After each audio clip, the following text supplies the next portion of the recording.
Sorry for the late posting today.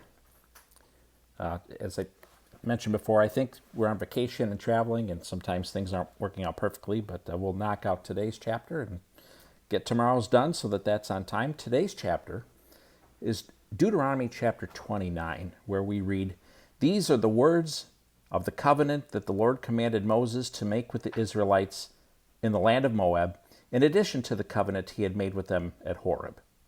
Moses summoned all Israel and said to them, 'You've seen with your own eyes everything the Lord did in Egypt to Pharaoh, to all his officials, and to his entire land.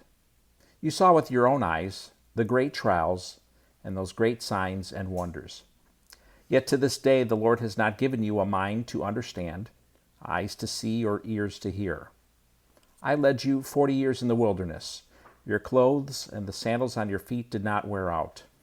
You did not eat food or drink wine or beer, so that you might know that I am the Lord your God. When you reached this place, King Sihon of Heshbon and King Og of Bashan came out against us in battle, but we defeated them. We took their land and gave it as an inheritance to the Reubenites, the Gadites, and the half-tribe of Manasseh. Therefore observe the words of this covenant and follow them, so that you will succeed in everything you do. All of you are standing today before the Lord your God, your leaders, tribes, elders, officials, and all the men of Israel, your dependents, your wives, and the resident aliens in your camps who cut your wood and draw your water, so that you may enter into the covenant of the Lord your God, which he is making with you today, so that you may enter into his oath, and so that he may establish you today as his people, and he may be your God, as he promised you, as he swore to your ancestors, Abraham, Isaac, and Jacob. I am making this covenant and this oath not only with you, but also with those who are standing here with us today in the presence of the Lord our God, and with those who are not here today.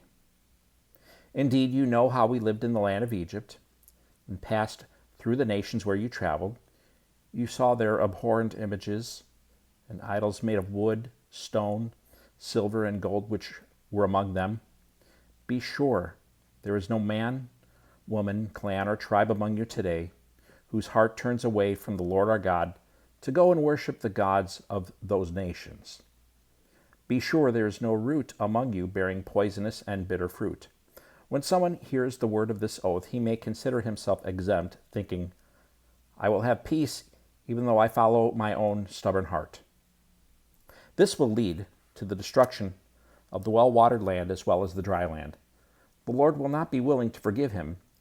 Instead, his anger and jealousy will burn against that person, and every curse written in the scroll will descend on him. The Lord will blot out his name under heaven and single him out for harm from all the tribes of Israel, according to all the curses of the covenant written in this book of the law. Future generations of your children who follow you, and the foreigner who comes from a distant country, will see the plagues of that land and the sicknesses the Lord has inflicted on it. All its soil will be a burning waste of sulfur and salt, unsown, producing nothing, with no plant growing on it, just like the fall of Sodom and Gomorrah, Admah and Zeboim, which the Lord demolished in his fierce anger. All the nations will ask, 'Why has the Lord done this to this land?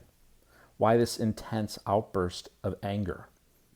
Then people will answer, 'It is because they abandoned the covenant of the Lord, the God of their ancestors, which he had made with them when he brought them out of the land of Egypt.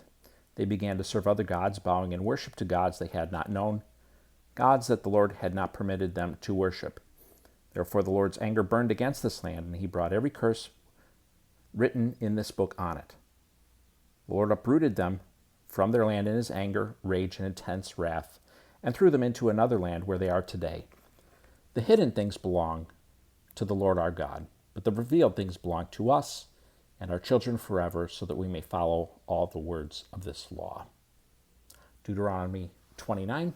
I hope you have a good evening, or a good day if you're watching this tomorrow, and we'll see you tomorrow.